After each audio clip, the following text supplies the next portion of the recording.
प्रिय छात्र छात्राओं, कल कक्षा 11 मैथ में हम लोगों ने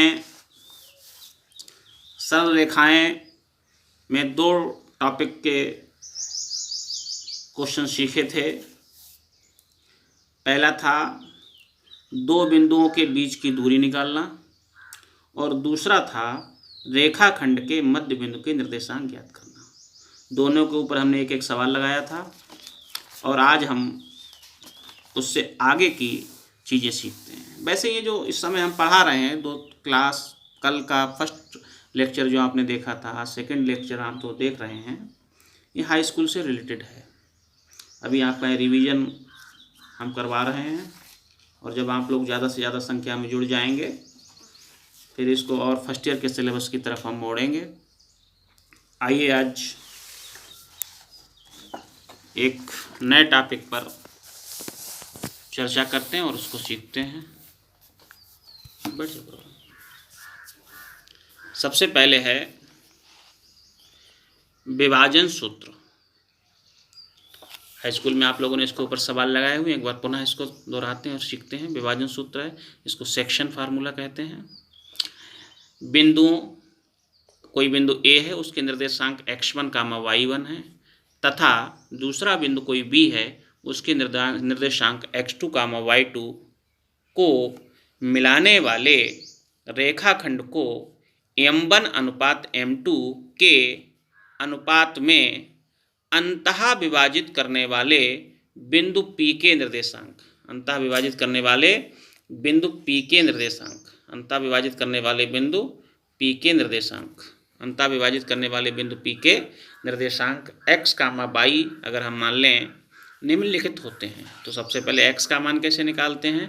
x का मान निकालते हैं, x बराबर सूत्र होता है m1 x2 plus m2 x1 बटे m1 प्लस m2 तथा y बराबर m1 y2 plus m2 y1 बटे m1 प्लस m2। ये हमारा x का मान है, m1 x2 plus m2 x1 बटे m1 प्लस m2। हमारा y का मान है m1 y2 plus m2 y1 m1 plus m2। ज़रा इसको देखिए, ये हमारी कोई रेखाखंड है, ये हमारा बिंदु A है और ये हमारा बिंदु B है। A के निर्देशांक हमने कितने माने हैं? x1, y1। बिंदु B के निर्देशांक हमने कितने माने हैं? x2, y2, x2, y2। अब इसका ये हमारा कोई मध्य बिंदु P है, मध्य बिंदु तो नहीं कहना चाहिए इसको, जो है कोई बिंदु इसमें हमने अंतः बिंदु इसके AB रेखाखंड के अंतः बिंदु P ले लिया और इसके निर्देशांक x, y ले लिए हैं। ये हमारा m1 अनुपात है और ये हमारा m2 अनुपात है। ठीक है, मध्य बिंदु हमने कल सिखाया था, ये मध्य बिंदु नहीं है, ये कुछ अलग अनुपात है। मान लीजिए ये m1 अनुपात है और ये हमारा m2 अनुपात है। तो m1 की गुणा पहले x2 के साथ करते हैं और m2 की गुणा पहले इधर x1 के साथ करते हैं। तो सूत्र हमने क्या बताया था कि x बराबर m1 x2 plus m2 x1 बटे m1 प्लस m2। ठीक है, कुछ हाई स्कूल स्तर में या कुछ अन्य किताबों में अगर इसको देखोगे तो इसको m अनुपात n भी कह देते हैं, कहीं कहीं पे लिखा मिलेगा, तो उससे कोई फर्क नहीं है।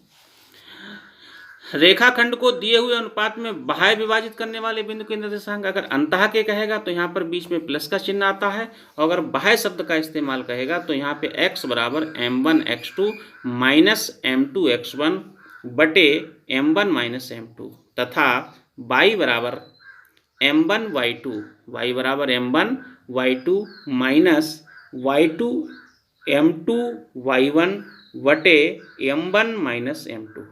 ये सूत्र होता है। तो इसमें हमारा मूल रूप से अंतर होता है कि जो अंतः वाले होते हैं उसमें बीच में प्लस का साइन आता है, और जो वह विभाजित करने वाले बिंदु के अगर निर्देशांक पूछेगा तो उसमें बीच में माइनस का साइन आएगा। एक एग्जाम्पल के रूप में समझते हैं।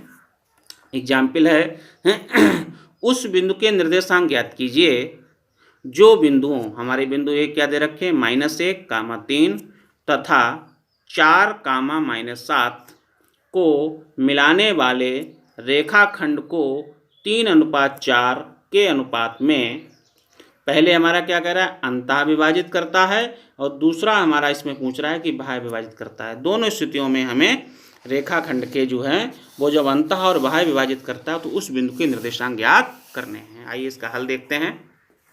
माना अभिष्ट बिंदु के निर्देशांक x, y है, तो इसमें हमारा पहला बिंदु है -1, 3 और दूसरे बिंदु दे रखे 4, -7। तो इस वाले बिंदु के निर्देशांक हम मान लेंगे x1, y1। पहले बिंदु के निर्देशांक x1, y1 और दूसरे बिंदु के निर्देशांक हम मान लेंगे x2, y2। अनुपात को हमने माना है m1:m2 बराबर 3:4। ये 3:4 दिया है, इसका नाम हमने m1:m2 कह लिया है। पहले x का मान निकालने के लिए सूत्र लिख लेंगे, m1x2 प्लस m2x1 और m1 प्लस m2। बड़ा सरल है, वैल्यू ऊपर से रखेंगे। m1 की वैल्यू कितनी है 3, x2 की वैल्यू कितनी है 4 प्लस m2 की वैल्यू कितनी है 4 और x1 की वैल्यू कितनी है -1 बटे m1 प्लस m2, यानी कि 3 प्लस 4, 4 तियाँ 12, 4 तियाँ 12,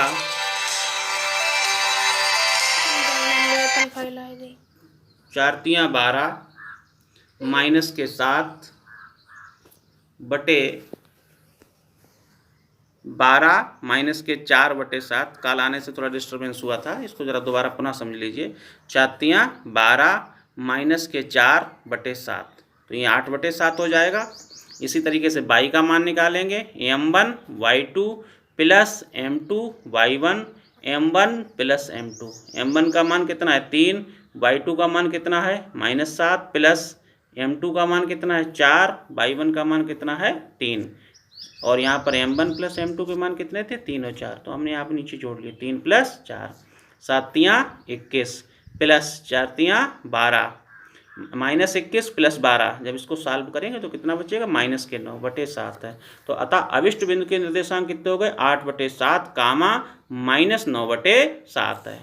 अब हमने इसमें होमवर्क में तो आप लोगों के लिए दिया है कि बाह्य विभाजित बिंदु के निर्देशांक स्वयं कीजिए, और बाह्य विभाजित के लिए ये वाला फार्मूला लगाना है तुमको, x बराबर m1x2 माइनस m2x1 बटे m1 माइनस m2 तथा y बराबर m1y2 माइनस m2y1 बटे m1 माइनस m2।